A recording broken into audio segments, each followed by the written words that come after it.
Reciban la más cordial bienvenida a la presentación del libro De pura lengua, reflexiones sobre la lengua, nosotros y el mundo, de María del Pilar Montes de Oca, Sicilia.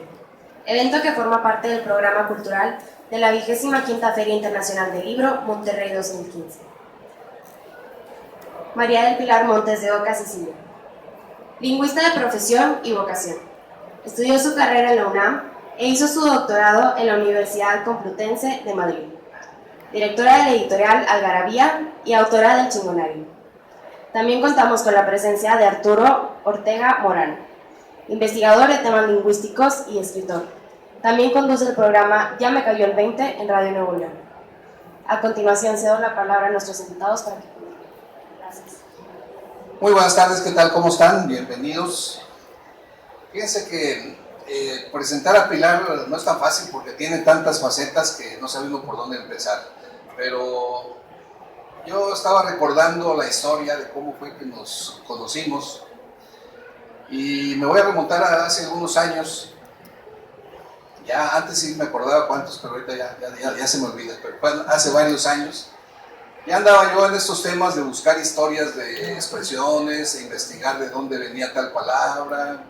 Y así me empezaron a conocer los amigos y una vez se me acercó uno de ellos y me dice, oye, te voy a regalar algo que te va a gustar. Me regala una revista de estas que decía Algarabía. Dice, hablan de las mismas mafufadas que tú andas hablando siempre. Ya, caray, bueno, yo de pronto la vi extraña, porque pues así se me hacía como muy larga, ¿no? Pues, yo me acordaba que ya los griegos buscaban la proporción divina y cosas así, y esto se me hacía muy, primero dije desproporcionado, pero bueno, pues por atención del amigo empecé a leerla, una hoja, 2 hojas, 3 hojas, 4 hojas, ya no la pude soltar. Es más, hasta el baño me la llevé porque no la podía dejar de leer, ¿no?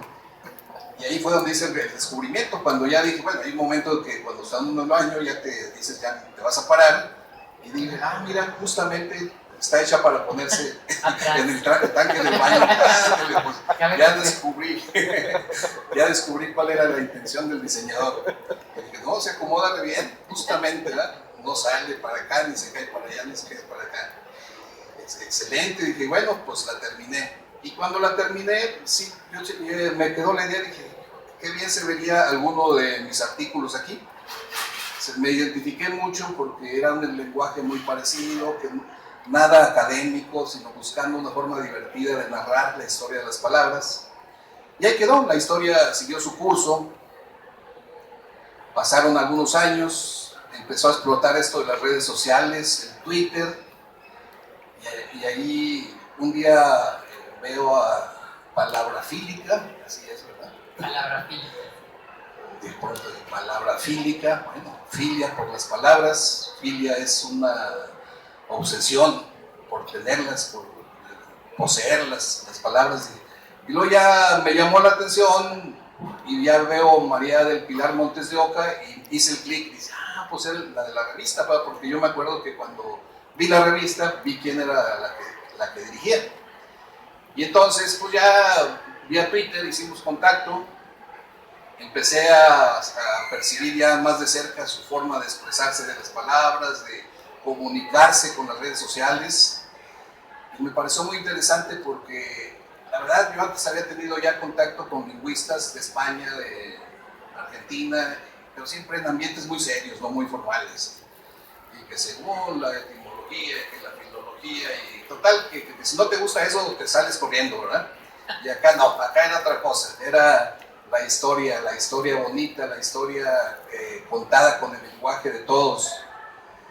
Y entonces dije, algún día voy a estar yo con Pilar Montes de Oca en alguna mesa, platicando juntos ante un público. Bueno, hoy es el día. Hoy es el día. Porque a pesar de que nos conocimos hace varios años, hasta hoy nos estamos conociendo en la vida. Y editamos un libro tuyo, cuéntales que tenemos un libro de Algarabía, ahí está en el stand. Sí, porque pasó después que esa idea de que alguna vez ver un artículo en la revista, Pilar me invita y me empiezan a publicar algunos artículos de los que tenía ya por ahí, de los que íbamos haciendo nuevos. Y ya me sentí yo parte de Algarabía, y al rato me invita Pilar a escribir un libro. Dice, oye, pues te invito a escribir un libro, ¿cómo ves? ¿Te avientas? Digo, me aviento. Y ese se presentó hace 2 años aquí en esta Feria del Libro, y ahí anda todavía dando vueltas. Muy interesante. Bueno, yo he recibido buenos comentarios, pero soy yo, no sé de ti qué te digan. ¿Cómo es ¿De dónde viene? Y el lado oscuro de las palabras. El lado oscuro de las palabras, exacto. Bueno, ahora las circunstancias nos traen por este libro, de pura lengua. Más o menos conociendo a Pilar, ya digo, no, va a estar buenísimo. Pero al abrirlo, lo primero que encontré es una frase que dije, pues con esta tengo, donde la abrí decía, al ruido del lenguaje hay que escuchar. Es mía. Dije, mira, pues está muy bien, porque el ruido del lenguaje, eso luego nos lleva a la palabra algarabía, porque algarabía significa eso. Era el lenguaje de los árabes, y se le llamaba así porque cuando, aparte de que se le llamaba la lengua árabe, algarabía era cuando la gente que no hablaba esa lengua los oía platicar, mucha plática, y se veía que se estaban diciendo cosas muy interesantes, pero por nosotros no sé, pues están hablando pura algarabía, ¿verdad? Así es esto. Entonces el lenguaje exactamente es un ruido, pero no es un ruido caótico, es un ruido con mucho contenido, y a veces para poder descifrar esos ruidos y sacarle eso que es importante, necesitamos al que sepa hacerlo. Y en ese sentido, bueno, pues aquí está Pilar para que nos cuente qué ruidos o cómo descifra esos ruidos que hay en el lenguaje. Y seguramente nos vamos a divertir mucho, así que Pilar, la palabra es tuya. Pues gracias a todos por estar aquí, por tomarse el tiempo de venir aquí a platicar sobre las palabras, a escudriñar un poco más, como lo hace Algarabía, a meterse dentro de las cosas, ¿no? De dónde viene qué, que es una de las obsesiones de Arturo, pero también ¿por qué hablamos como hablamos? ¿Por qué echamos chingados? ¿Por qué habla diferente una persona de Monterrey que una persona de México? De hecho, nosotros publicamos un diccionario regioñol chilangoñol, ¿no? Porque es necesario, ¿no? Ustedes piensan que también tengo un libro que se llama Mitos de la Lengua, donde tengo un artículo que se llama Todo el mundo tiene acento menos yo, porque a la hora de nosotros oírnos a nosotros mismos decimos, oye, ¿yo qué neutro hablo? ¿No? O sea, como soy lingüista y vivo en la Ciudad de México y estudié en España, pues tengo un lenguaje súper neutro. Yo no me oigo chilanga, ¿no? Cuando ustedes me oyen a mí, dicen, esta vieja es una chilanga que ¿no? O sea, me tachan de chilanga, porque yo siempre les digo, la lengua te delata. La lengua es tu tarjeta de presentación, es tu cartilla. Es tu cartilla de vacunación, es tu identidad, es tu IFE, es todo. ¿Por qué? Porque tú puedes tener un coche el más elegante de todos, y un traje súper elegante, y unos zapatos de Ferragamo, y una Mont Blanc, y un Rolex, y a la hora de hablar te traiciona el barrio. A la hora de hablar se nota si leíste, si no leíste, de dónde eres, qué edad tienes. Eso es muy importante, ¿no? O sea, de repente uno se quiere sentir joven y dice palabras que ya no son de jóvenes, ¿no? O sea, yo el otro le dije a mi hijo, ponte goma en el pelo, mijito. Me dijo, mami, ¿qué es goma? Es gel, o sea, qué raro, ¿no? O sea, ¿por qué goma? ¿No? O la abuelita que te dice, mijito, bájame mi pie, alza tu pieza, ¿no? O en el zaguán, ¿no? Y cosas así que la verdad nosotros ya no usamos todos los días. No sé si ustedes, a ver, alcen la mano aquí, quien tuvo que leer el Miocid en la secundaria, el poema del Miocid. Alce la mano quien tuvo. Yo vamos. ¿Se acuerdan que no entendíamos nada? ¿Se acuerdan de la colección Sepan Conch? Que ahorita pasé por ahí, la vi, que todavía la venden. Que es la de doble columna, ¿no? Era un suplicio. Era un verdadero suplicio porque no le entendías a las cosas. Y había que tener el español antiguo y el español moderno. Y de todas al moderno no lo entendías. Estaba igual, ¿no? Entonces, ahí se pone se esclarece o se evidencia esta cosa que tiene la lengua de que va cambiando todo el tiempo. La lengua cambia de acuerdo al lugar donde vives, cambia de acuerdo a tu edad, cambia de acuerdo a tu código. Digamos, ciertas conductas ya no es hombre, es homínido, ya empieza a erguirse, acuérdense del Homo erectus, empieza a tener un pulgar oponible. Este pulgar oponible le permite coger cosas, sin albur, agarrar cosas, como decimos los mexicanos, y hacer herramientas, generar herramientas. Y es el Homo habilis entonces. Ese Homo erectus se convierte en Homo habilis. Y ese Homo habilis, ¿no?, es el que ya puede generar vasijas y ya cosas, y puede generar la agricultura, porque tiene herramientas para hacer la agricultura. Ahí en ese momento es donde surge la lengua, surge el lenguaje. No hay, óiganlo bien, ninguna cultura en el planeta, por más primitiva que sea, así viva en el Amazonas, viva en el Neolítico, no haya descubierto la agricultura, tengan 4 palabras para colores o puedan contar del 1 al 5, ¿no?, como hay algunas civilizaciones, que no tenga estructurada una lengua tan buena y tan estructurada y tan compleja como el alemán o como el español o como el danés o el chino. Es decir, la lengua es algo que tiene todo ser humano, es algo que nos representa como especie. Y además nos hace pensar en otras cosas, porque hay algo muy interesante. Este Homo sapiens que somos nosotros, es el único que es Homo sapiens sapiens, es decir, es el que sabe que sabe. Y al saber que sabe, puede pensar en el futuro, cosa interesantísima que ninguna otra especie puede hacer, o por lo menos no sabemos que ninguna otra especie puede hacer. El ser humano es el único animal que sabe que se va a morir, tiene conciencia de su propia muerte. Y al tener conciencia de su propia muerte, genera un tiempo verbal que es el futuro, ¿no? El futuro que implica pensar en lo que va a pasar. Y eso ya nos llevaría a Freud y una serie de cosas que no se tocan en este libro, porque no es un libro de existencialismo, ni de psicología, ni de la muerte. Pero sí hablamos de cómo este lenguaje, esa forma de hablar, esa estructura que tenemos, ese código, nos hace pensar de cierta manera. Y si ustedes se dan cuenta, nosotros, todos, a ver, todos aquí somos hablantes nativos de español. Todos. Nosotros pensamos, aunque no queramos, en español. Cuando ustedes aprenden otra lengua, aprenden a estructurar su mente a otra cultura. Y aprenden a entender otra cultura. Y les voy a poner el ejemplo de un artículo que viene aquí, que se llama De mujeres, fuego y cosas peligrosas, que es una lengua, se llama el Dirbal, una lengua que se habla en Australia, donde la gente tiene 4 artículos, así como nosotros tenemos el él y el la para ponérselo a lo femenino y a lo masculino, nuestros géneros, ellos tienen 4, que es bala, balam, bali y bala. Balam son todas las cosas que se pueden comer, bali son todas las cosas que son pétreas, la otra son todos los vegetales, y la última es mujeres, fuego y cosas peligrosas.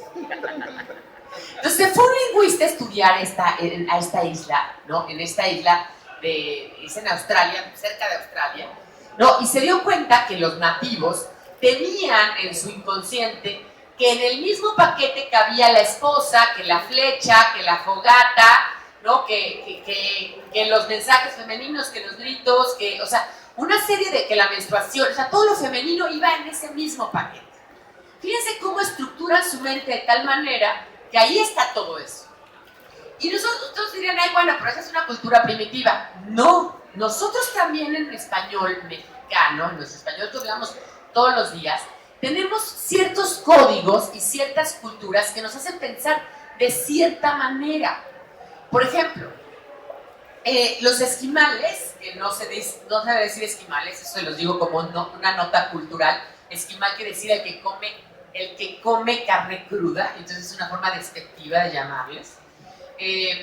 Los Inuit, esa es la forma, digamos, canónica de llamarle a este pueblo que ya está casi en extinción y que vivía en Groenlandia, en Dinamarca, en toda esta zona del Ártico. Ellos tienen más de 20 palabras para lo que nosotros es nieve, ¿no? El mexicano es, ya fuiste a conocer la nieve, un día vi la nieve, se fue a esquiar a la nieve y nieve de limón, y no, de ahí no pasamos, ¿no? Porque la nieve nos es ajena. Bueno, ellos tienen 20 palabras que usan todos los días. Nieve que acaba de caer, nieve para esquiar, nieve para caminar, nieve que puede ser, digamos, picada, nieve que es hielo, nieve para formar un iglú, nieve, no serie de nieves diferentes, ¿no? Que nosotros no tenemos en nuestro imaginario porque no nos interesa el tema de nieve. Pero, a ver, y les hago aquí una pregunta. ¿Qué tema tendremos los mexicanos? ¿Qué tema, así como el de la nieve, los inuit, qué tema tenemos en el español mexicano? No el español general, el español mexicano, que tiene miles de acepciones de palabras, de frases. Todos los mexicanos, de Tijuana a Yucatán.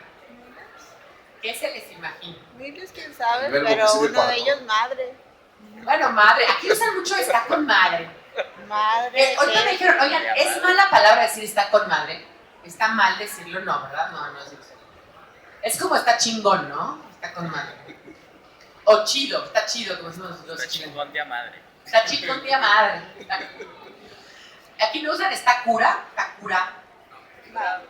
Es más como de otro lado, Sonora o de... ¿Quién sabe? ¿No? Por ahí.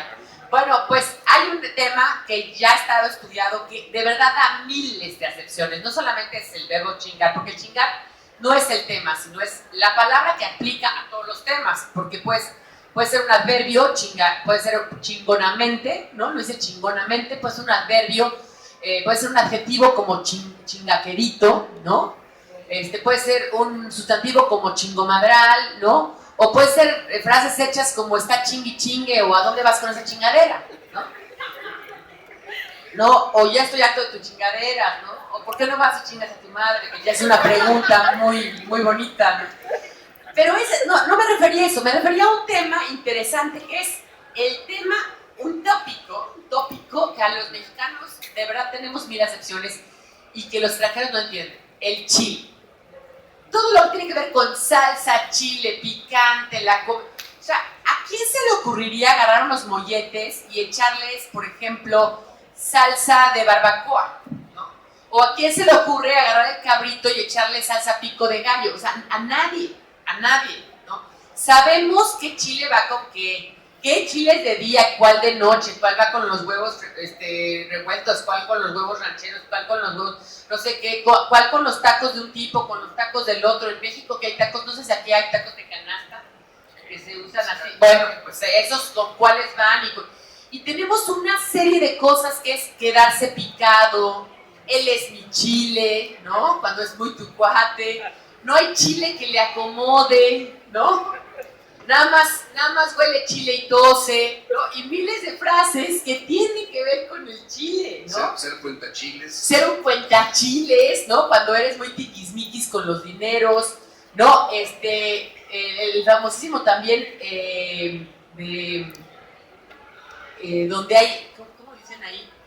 Bueno, cuentachiles y hay otro parecido, ahorita no me acuerdo. Va a estar la contraparte, el que le dice chilero al que hace las cosas así que... Al chile, exacto, al chile, chilero, exactamente, sí, también se usa allá, exactamente, ¿no? Chilero. Y muchas acepciones más que usamos todos los días, ¿no? O ahora sí mi chile verde hay que dar sabor al caldo, ¿no? Que es una gran frase mexicana. Entonces, si se dan cuenta, todas las lenguas nos estructuran el cerebro. Estructuramos nuestro cerebro de acuerdo a la lengua que hablamos, pero también el entorno en el que vivimos estructura la forma en que tenemos que hablar. Es decir, porque hay tantas variedades de chile en México, es por ello que tenemos esta gran variedad. Entonces, se llama una hipótesis que debes de conocer, se llama la hipótesis Sapir-Whorf, que es de un antropólogo que se llama Edward Sapir, que decía, la lengua, el mundo que nos rodea, antropólogo, nos va a determinar cómo hablamos. Y luego Whorf, su alumno Benjamin Whorf, dice, bueno, sí, pero también mi lengua me hace pensar de una manera determinada y solamente puedo pensarlo en ese sentido. Por eso hablo también de cómo es difícil traducir de una lengua a otra. ¿Por qué? Porque es muy difícil decir cosas que solamente puedes entender en tu idioma. Y pongo el ejemplo claro de, todo el mundo sabe aquí lo que es un itacate, ¿no? Es como muy mexicano. A ver, levante la mano el que sabe qué es un itacate. No todo. Para que veas que no, Órale. es que acá en el norte no es tan común. Bueno, pues yo les voy a explicar que por allá, ¿no? Que aparte tiene que ver con el tema de los toppers. Aquí también las mamás matan por sus toppers, ¿no? Porque en México es un rollo el topper y además todo lo meten le estaba platicando el otro rato con Gabriel, todo lo meten al recipiente de helado, de yogurt y no sé qué, y entonces nunca sabes lo que hay, Y tú abres el yogur y trae frijoles, y abres el helado y trae caldo de pollo de hace como 15 días, ¿no? Y no entienden, ¿no? Además, bueno, pero eso tiene que ver con el Itacate, porque Itacate es no sé de qué lado de la República para abajo, es esta cosa que si tú vas a casa de una tía, te dice, oye, mijito, llévate tu Itacate, ¿no? Hice chiles en nogada, llévate tu Itacate. O sea, llévate lo que sobró, llévatelo. Que no es doggy bag y que tampoco es delivery, comida para llevar. No es eso. Es algo que hicieron a propósito y que sobra y que tú te lo llevas. O sea, tiene que ver con fiesta también. Sí, yo creo que hasta sería difícil hallar un equivalente en lengua acá norteña, porque acá cuando haces eso que vas a ir a trabajar, acá se usa mucho el échame lonche. El lunch Pero box, sí. no es exactamente lo mismo. No, lunch. El lunch viene del inglés, es un anglicismo claro del inglés. Sí. Que si le damos la vuelta nos va a llevar al latín. Pero bueno, vamos a poner una que sí creo que es más general. ¿Cómo explicarle a un extranjero, no sé, vamos a pensar un alemán o a una persona de otra parte del mundo, puede ser un indio, una persona de India, ¿no? Lo que es estar crudeando, ¿no? Ando crudeando, ¿no? Aquí crudeando, un sábado en la mañana, pues estás crudeando entre que te echaste una chela y un clama, no sabes ni qué, ¿no? Una michelada, eso es crudear. ¿Cómo explicarlo? Bueno, pues así hay palabras en otras lenguas, como hay una palabra que a mí me encanta y que pongo aquí el ejemplo, que es Schadenfreude. Schadenfreude es una palabra del alemán que quiere decir sentir goce por la pena ajena. Es como aquel novio que te dejó, ¿no? Malamente, te hizo el jaudinazo, ya nunca te mandó el WhatsApp de regreso, y de repente te enteras, ay, ¿qué crees? Se rompió la pierna y tú, ay, qué lástima, ¿no? Pero por dentro te da un goce, ¿no? Total, ¿no? Y luego hay otras palabras, como por ejemplo, Treppenbitter, que también es del alemán, porque dicen que esos alemanes, dice Homero Simpson, uy, esos alemanes tienen palabras para todo. Treppenbitter, que es esa sensación que te das, que en los franceses dicen l'esprit de l'escalier, ¿no? La sensación que te da cuando ya vas bajando la escalera y dices, ay, le debí de haber contestado eso en ese momento. O sea, que tuviste una discusión con alguien o con la novia o que te cortó y entonces tú ya te vas saliendo y dices, puta, ¿por qué no le dije? ¿Por qué no le dije? Bueno, eso tiene una palabra en alemán, Treppenbitte, ¿no? Treppenbitte, que justamente quiere decir la sensación ya cuando vas bajando la escalera, de que ya no le dije lo que debe decir, ¿no? Y hay otras palabras que son increíbles que no, por ejemplo, hay una que es kafune, que es la sensación de goce cuando alguien te pasa los dedos por el pelo, ¿no? O sea, el kafune, ¿no? Que es solamente el portugués brasileño, no existe el portugués de Portugal, para que vean cómo las culturas son diferentes en cada estilo, ¿no? Entonces también hablamos de esto en este libro, donde hablamos de esta forma de cómo sientes una sensación súper placentera, pero que no hay manera de decirlo de otra manera. Otras palabras que además son intraducibles y que además nos determinan cómo somos y que también vienen en este libro. Pero en este libro no solamente viene eso, ¿no? O sea, no solamente viene el asunto más antropológico, sino también me quejo mucho de algo muy interesante que es la Academia de la Lengua, ¿no? Que es un tema muy interesante, que es ¿por qué el inglés tiene tantas palabras y el español no las tiene? Simple y llanamente porque el español tiene una academia que no debería de existir, que está formada solamente por 10% de lingüistas, el resto son escritores o intelectuales o otra cosa, que son unos viejitos, así como decía Arturo de yo fijo y me fijo y no me fijo y no, y esa palabra no entra, y además donde ellos, sobre todo los de la Real, porque también hay Academia Mexicana, que dependen mucho de la Real, que tienen dinero para hacer diccionarios, pues hacen su diccionario a su usanza, a su modo, con sus propias palabras. Entonces de pronto, y les voy a poner el ejemplo, fútbol y béisbol, ellos lo acentúan, y video, porque ellos dicen fútbol, béisbol y video. Pero nosotros decimos fútbol, béisbol y video. Entonces nosotros no tenemos por qué acentuar esa palabra. Y ellos la marcan así. Pero nosotros no hablamos como ellos hablan. Primero, somos mucho más mexicanos que españoles. ¿no? Así es. El español es la segunda lengua más hablada del mundo, 440 millones de personas. Ya le ganó al inglés en lengua materna. Y la mayoría somos... Y la mayoría, la cuarta parte, más de la cuarta parte somos mexicanos. Entonces, eso nos da digamos, un poder de mayoría, si es que se puede tener un poder. Nadie habla mejor que otro. O sea, habla también un argentino como un español y como un colombiano como un mexicano. Pero lo que sí es cierto es que tenemos que tener conciencia de que somos dueños de nuestra propia lengua. Y de que no está mal decir, está con madre, ¿no? Está tan bien decir está con madre que decir, hombre, está guay, tío, ¿no? Bueno, así lo dicen ellos, ¿no? O está chido, ¿no? O como dicen los yucatecos, guau, ¿no? Guau. Ya con eso lo dicen. Ya con eso lo dicen. Entonces, lo que es interesante es entender que las reales academias existieron en una época que era la Ilustración, y lo que buscaban era, fíjense, el lema de la Real Academia: pule, fija y da esplendor. Punto número 1, empecemos por el pule, ¿no? La lengua no se le puede pulir porque no es piso encerado, ¿no? O sea, no se le puede pulir.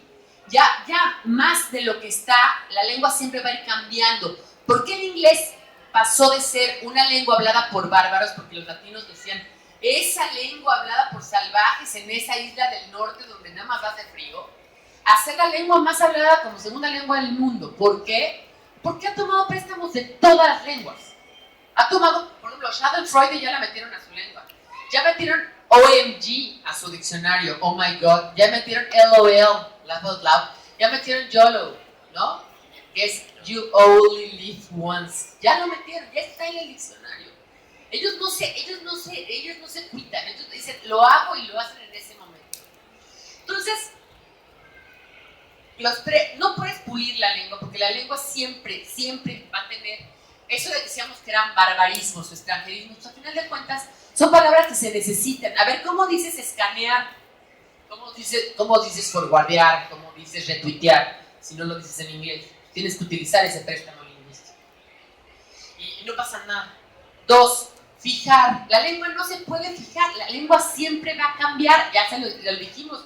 Cambia porque las modas cambian, cambia porque el mundo cambia. La abuelita decía que tenía un chifonier, y ya los chifonieres no existen, ¿no? O un carruaje, ya no existen los carruajes, la lengua va a cambiar, siempre va a cambiar. Y de esplendor, pues la lengua tiene ya un esplendor propio. O sea, mandar a alguien a chingar a su madre es esplendoroso, es catártico. Está totalmente comprobado que cuando mandas a alguien a chingar a su madre, tienes un beneficio psicológico, te quedas descansado. No es lo mismo que mandar a incomodar a su progenitora, no, hay una parte catártica, ¿no? Entonces, la lengua ya es esplendorosa de por sí, cada palabra que decimos, cada vez que un niño aprende una nueva palabra, es esplendor, es algo increíble, algo, imagínense, con 23 fonemas que tiene el español, podemos decir miles y millones de cosas, gracias a una cosa que descubrió Ferdinand de Saussure, que es la doble articulación, que también explico aquí, que es, primero, estructuras la lengua con sonidos que van formando unidades sémicas, que son sonidos, fonemas que van formando una unidad, por ejemplo, L más A, la, ¿no? C, K, A, S, A, la casa, ¿no? A, S, U, L, azul, la casa azul, y luego la casa azul forma otra unidad sémica, la casa azul es de Pedro, otra unidad sémica, y así voy tejiendo, ¿no? La lengua, ¿no? Voy tejiendo, tejer, ¿no? El texto viene de textil, de tejer la lengua y de ver cómo voy creando mi pensamiento a través del lenguaje.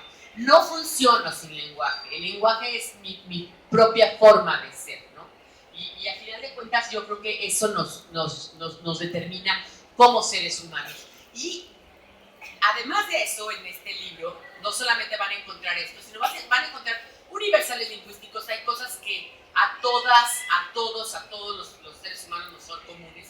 Hay un artículo además que me gustaría también comentar, que es el habla de usted o de tú. ¿Aquí se habla más de usted o de tú? Yo creo que se usan las dos. En las escuelas predomina el que los muchachos le hablen a los maestros de usted, pero ya en algunas escuelas, sobre todo privadas, y ya los muchachos le hablan de tú el maestro. Yo cuento aquí la historia de usted que viene de vuestra merced, ¿no? Hay una forma muy española que los ingleses perdieron y los franceses todavía conservan, que era la forma de tercera persona, era darle una segunda persona, o sea, yo te conozco a ti, pero para no hablarte directamente, porque eres una persona muy importante, te hablo en tercera persona. Entonces digo, su majestad, su eminencia, su santidad, ¿no?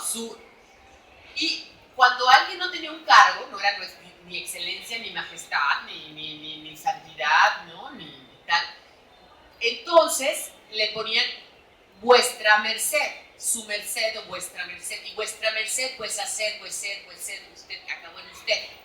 Y entonces esta forma se quedó, que también en francés es le but, como una forma de estructurar, una forma cortés de hablar, ¿no? Y sirve en el español y nos sigue sirviendo, aunque los jóvenes la usan menos, para marcar distancias y marcar respeto, ¿no? Entonces, si una persona, por ejemplo, es mayor que tú y te está atendiendo en un restaurante, pues es mejor hablarle de usted porque tú no lo conoces, ¿no? Entonces cuento una anécdota que yo estaba ahí en un salón de belleza, ahí corrigiendo algarabías, unas copias de algarabía, y de repente una chava de 22 años grita, muñeca, ¿qué te vas a hacer, muñeca? Entonces obviamente yo ni volteaba, ¿no? O sea, yo así normal, ¿no? Muñeca, hasta que me dice, muñeca, tú, y digo, me está muñequeando usted a mí, me está tuteando, o sea, yo ni la conozco, ¿no? O sea, que ni dormimos juntos, ¿no? Y tú la pongo, hay unos ejemplos de Pérez Reverte que dice que en España ahora se usa mucho el tuteo y que había épocas en el siglo de oro que cuando le decían de tú decías más tú serás tú, ¿no? Porque me estás tuteando. Y bueno, ahí hablo de eso como una anécdota más como histórica. También se habla de los universales lingüísticos que están en todas las lenguas y también se habla de algo interesante de cómo la gente lo primero que ve en la lengua es la forma y no el significado, porque yo hice una encuesta para ver si detectaban el habían y el habíamos, que ya sabes que digamos canónicamente no se debe decir habíamos y habemos, ¿no? Y yo les puse, en México habemos muchos priistas, pero también habemos muchos perredistas, y la gente me ponía, está mal, pero no por el habemos, sino me decía, porque yo no soy perredista, o porque yo no soy priista, ¿no? O en mi casa deben de haber ratones porque se oye ruido por las noches. Y en lugar de darse cuenta que la N venía sobrando, me decían, no, en mi casa no hay ruido, no, yo no oigo ratones, ¿no? O en mi salón habemos 3 Irmas, mal, porque yo no me llamo Irma. Entonces, ahí me meto en un tema interesante de semántica, de cómo, de verdad, para los seres humanos, lo primero que vemos en la lengua es el significado, y es entender el significado. Y bueno, y además de eso van a encontrar otros artículos, todos son cortos, hay otros que llaman haciéndolos de palabras, les digo los orígenes del lenguaje, cómo empieza la lengua, por onomatopeya, por imitación, por gritos. También hablamos de los gajes del oficio, o la etimología popular, que es un artículo que me gusta mucho, que es esta gente que por querer inventar una etimología a una palabra, cambia la palabra. Entonces teníamos un mensajero que decía, estaba haciendo con un clavo y se picó y dice, ay, pues ni modo, gajes del oficio, ¿no? Porque gaje, la palabra gaje, ¿no? Le suena muy rara, ¿no? También la muchacha que decía, le tiendo la cama con el enredón, señora, ¿no? Porque el edredón, ¿no? Pues es muy rara la palabra, entonces el edredón, ¿no? Y luego el otro de un amigo mío estaba así, con unos trailers, y dijo que lo dejen, que no entre el trailer, que lo dejen en stand-by. Y oye que el chalán le dice al otro, que lo dejes estando ahí. No, que está bien, porque stand-by está estando ahí, ¿no? No, o la señora que decía que iba al office people, ¿no? En lugar del office people, o que no tiene por qué también hacerlo, como que le cambian a la palabra, o la señora que dice, no, yo cuando me muera quiero que me cremen o me inseminen. En lugar de que me cremen o me incineren, me cremen o me inseminen, ¿no? Entonces, y aquí pongo muchísimos ejemplos de esos, ¿no? Que está enfermo de la columna vertical en lugar de vertebral, que tiene un rostro cadavérico en lugar de cadavérico. Que no está mal, ¿eh? Exacto, ¿no? Y que lo hizo a ojo, claro, es una palabra, él hizo ya el artículo, Arturo ya hizo el artículo de a ojo de buen cubero, que eran estas personas que llenaban cubetas, ¿no? De sí, agua. Son los fabricantes de las cubetas para contener tener el vino. Las cubas eran, vamos a decir, como los barriles, que hoy llamamos barriles. Los hacían con madera, entonces los cuberos eran muy reconocidos por su trabajo de precisión. Tenían que ensamblar perfectamente para que no se derramara el líquido. Luego ya como que ya los recubrían con algunas grasas, pero entonces eran reconocidos como personas que tenían muy buen caldo. Muy buen caldo, entonces a ojo de buen cubero. Entonces esta chava decía, a ojo de buen culero. Y luego bicoca, que es una fortificación, ¿no? En lugar italiano. Sí, bicoca en particular es una defensa muy débil, ¿verdad? Sí. Que entonces, ahora lo usan, coloquialmente se usa como una bicoca, algo de una nimiedad, exacto. Entonces esta cosa dice, no, ¿cuánto te creen por el trabajo? Ay, me dieron una bicoca. bicoca. Una bicoca. Bueno, ya me dicen que terminó el tiempo porque vamos a hacer una sesión de preguntas y respuestas. Sí, ahora siguen ustedes si tienen alguna pregunta, algo que les inquiete sobre el lenguaje. Hay mucho más que decir, aquí me podría quedar 5 horas. No, pues, Pilar puede estar hablando aquí 3, 4, 5 A horas. mí denme el micrófono y me quedo. Y hablando del lenguaje, ¿no? ¿Alguna pregunta, comentario, duda? A ver. Bueno, mientras lo piensan, déjame te comento, ahora que estabas hablando de las academias, algo que me pasó esta semana pasada, con la palabra panel. ¿Ustedes cómo les suena mejor, decir panel o decir panel? A ver, los que se les suene mejor panel, levantamos la mano. Panel. Bueno, resulta que si tú buscas en el diccionario, la palabra panel no trae acento y debería traerlo de acuerdo a las reglas de cómo se escriben las palabras, ¿verdad? Panel, ¿no? Entonces, yo ya sabía por dónde iba la actividad, pero como quiera puse, así literalmente escribí, dije, si la mayoría de los mexicanos decimos panel, pues deberían poner acento. ¿O qué opinan? Y le direccioné a la Real Academia Española y a la Fundió. La Fundió es una organización que cuida el lenguaje, allá en España también. De BBVA Bancomer. Sí. VA, ya desde ahí ya V. Y luego me responde, bueno, esa Fundió que está hecha para cuidar el lenguaje de los medios, me dice, pues sí, mayoritariamente en México dicen panel, pero las academias censuran ese uso. Censuran. Sí, dicen, censuran ese uso. O sea, ¿censura qué quiere? O sea, ¿qué que me quiere censuren decir? a su abuelita, ¿no? O sea, ¿por qué me van a censurar? La lengua es mía, es mi derecho. La lengua es nuestro derecho y es nuestra obligación y es todo, es lo que tenemos. Entonces, úsenla sin miramientos. Y la Real Academia Española contesta, lo correcto es panel, debe evitarse el uso con acento en la pan.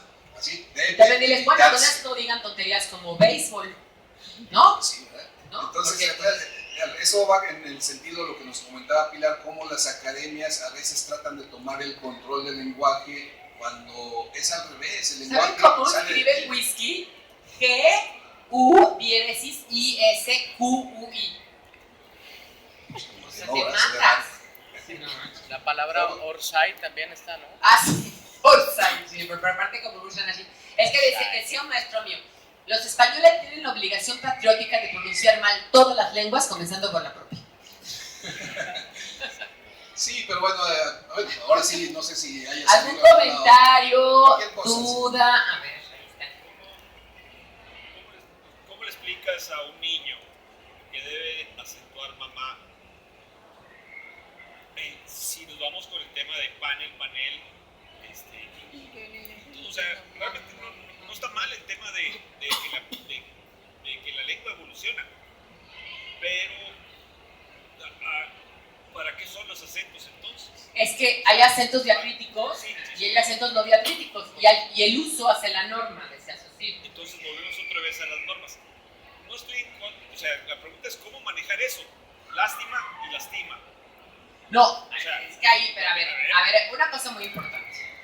A la hora de hablar, nadie te puede corregir. Nadie. A la hora de escribir, tienes que saber escribir. Porque no tienes 5 cosas importantes que a la hora oral tengo. 1, entonación. 2, acento. 3, pausas. 4, gestos. Y 5, todo el lenguaje que se llaman parasegmentales lingüísticos. Entonces, si yo digo panel, tengo que escribir panel como lo digo. Si yo digo lástima o lastima, dicen que la diferencia entre lástima y lastima son 10 centímetros, ¿no? O que no es lo mismo estar triste por la pérdida de tu hermana que por la pérdida de tu hermano, ¿no?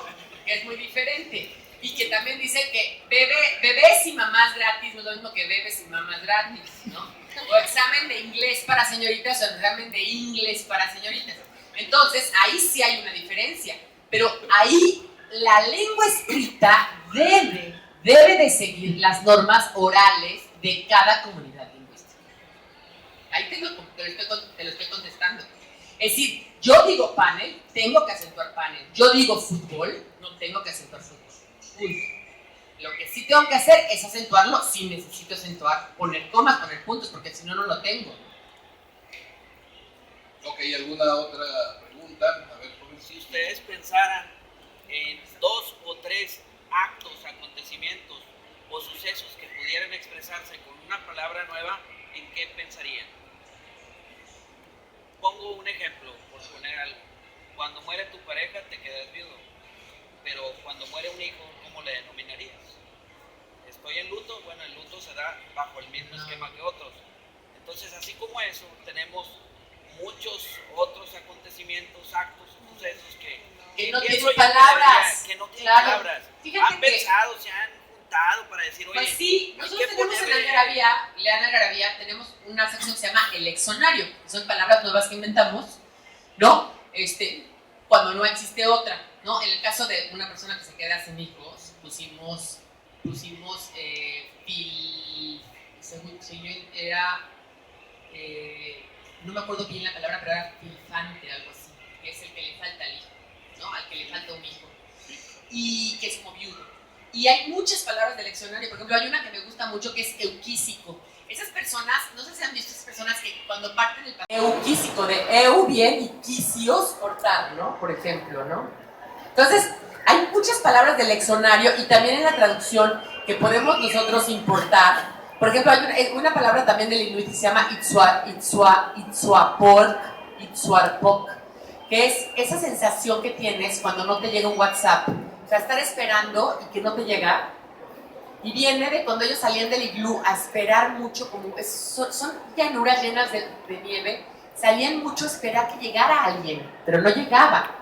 No llegaba esa persona que estaban esperando. Entonces, lo mismo cuando un WhatsApp no te llega, o que no te lo o no salen las 2 palomitas azules y te da angustia, o ya salieron las 2 palomitas azules, pero no te lo responden. Es el Itzuarpok, por ejemplo. Porque eso sería muy interesante que resonara en la Real Academia, decir, oye, tenemos toda esta terminología que merece tener un nombre y ¿por qué no contemplas esto? No Sí, sé si, por ejemplo, nosotros si a también través de tenemos ustedes. una nueva palabra en Chilangolandia, no sé si ustedes lo usan, que es jícama para la chava que es clase mediera, pero se quiere hacer fresa y habla como fresa. jícama. O sea, es como una onda y le ves y dices, ¿de dónde sales con ese tono? No, y es una jícama, ¿no? Por ejemplo. Y la Real Academia, si la abren, si abren un diccionario de la Real Academia, la mayoría de las palabras están muertas. Curutaña, curutaca, curruña, No, Bueno. abundan. abundan. Y fíjate, sobre eso me acordé de hace años, cuando empecé yo con esto de las palabras, una de las primeras que me llamaron la atención son esas palabras que son antónimas de sí mismas, porque empezaba, por ejemplo, cuando tú dices huelo feo, lo puedes entender de 2 maneras, ¿verdad? O sea, que tú hueles feo y los demás, fuchi, o al revés, que tú hueles feo, ¿sí me explico? Hay como un antonimia ahí, y ya le empiezas a buscar, hay más palabras. Por ejemplo, encontré que la palabra limosnero, en su origen, era el que daba la limosna. Exacto. Ser limosnero es el que daba la limosna, era una persona caritativa. Y después empezaron a decirle limosnero también al que recibía la limosna, y si tú buscas en el diccionario, están las 2 definiciones, entonces son totalmente contrarias. Y entonces ese tipo de palabras empecé a hacer una colección, la palabra huésped. Huésped es muy común en ciencia. Y te ¿Verdad? la preguntamos por un artículo que salió de Luis Javier Plate, y le hablamos a Arturo porque no sabíamos cuál de las 2, y él nos dijo, se pueden usar las 2, huésped y huésped. Ya nos mandaste ese artículo, ¿no? Ya nos mandaste ese artículo que tiene esas doble acepción. Sí, entonces empiezas a buscarle y hay una cierta cantidad de O sea, palabras. el vacilo es un huésped en ti, pero tú también eres huésped del vacilo. Sí. Ahora, si vas a ver las definiciones del diccionario, te da las dos, te dice huésped, el que hospeda a una persona. Acepción 2, huésped, el que se hospeda con una persona, o sea, las dos, ¿verdad? Totalmente contrarias. Y por ahí hay más, ¿verdad? Seguramente, si ustedes se interesan en el tema, van a encontrar que no es un caso único. O simplemente un doctor cuando diga, el doctor está consultando. Bueno, lo primero que uno piensa es que viene Está una dando persona, consulta. pero también pudiera ser que el doctor... Bueno, y el asta mexicano, que es, ¿a qué hora llega? Llega hasta las 10. Que realmente debe ser, no llega hasta las 10, ¿no? O sea, o desde las 10, pero todo el mundo dice el asta y todo el mundo lo usa indistintamente. Bueno, y para cerrar el tema, cuando yo detecté eso, empecé a buscar cómo se llamaban esas palabras, estoy hablando de eso varios años, y no encontré. Entonces yo me di el permiso de acuñar la palabra autoantónimo. Y así lo empecé a escribir hace años, y ahora ya buscando en la red ya veo que en muchas partes ya empieza a aparecer autoantónimo. Digo, pues qué bueno, no se va a saber que yo la puse, pero ya, ahí va a quedar para la historia, ¿no? Entonces, autoantónimo, palabras que son antónimas de sí mismos. Es un caso similar al que tú decías, ¿no? Cuando hay necesidad de inventar o de acuñar una palabra. ¿Cómo andamos, señorita?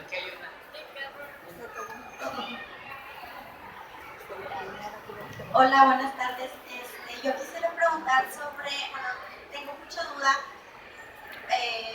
por ejemplo, sobre los tonos en diferentes idiomas. ¿A qué se deberá que son, por ejemplo, en el francés, que es muy nasal y que es propio de ese idioma, a diferencia del español, que no tenemos Esa característica.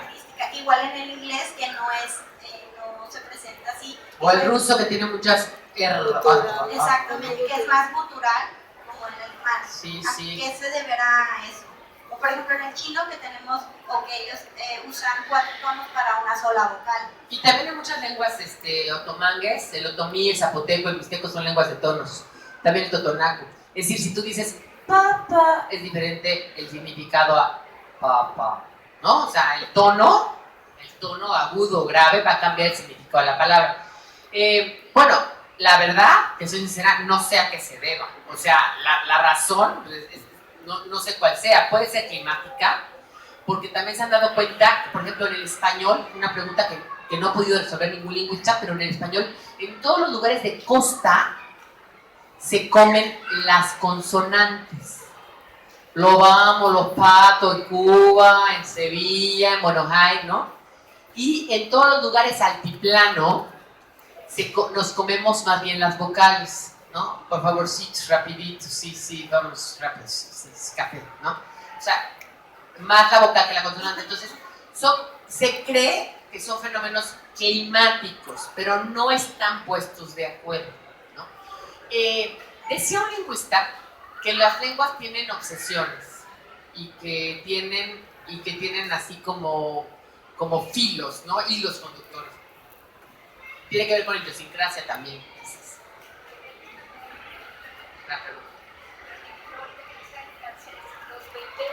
A ver, no.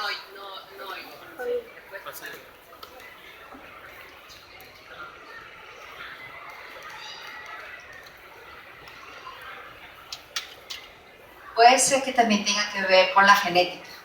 Los bebés franceses, a diferencia de los bebés que hablan español, el bebé español a los 2 meses dice agú, está con el papá. El bebé francés dice agú. Empieza el silabeo de la R que tienen ellos aquí adentro. Además, ahí es interesante preguntarse si es una genética o también es de imitación del caregiver que le está dando la información, ¿no? O sea, porque, digamos, vamos a pensar que ese bebé francés, ¿cómo se llama usted, perdón? Tatiana. Ese bebé francés fue adoptado, ese bebé vive en Francia, pero lo adoptaron en China. De todas maneras va a hablar como francés, no va a hablar como chino, ¿no? Aunque sea de genética china. Entonces está interesante ahí la pregunta. Bueno, pues si no hay más, muchísimas gracias. Gracias, Arturo, por presentar este Pilar, libro. fue un gusto, como te digo, era una de las metas, algún día que estuviéramos juntos aquí en una mesa platicando con los amigos, compartiendo este gusto por las Ahí palabras. está Algarabía, ahí está el stand, no dejen de visitarlo, tienen todas las algarabías desde colección y bueno, ahí está también el libro. Mucha suerte, Pilar, y seguramente quienes lo adquieran lo van a disfrutar mucho. Así que aprovechenlo ahorita que está aquí. Gracias. Gracias por existir.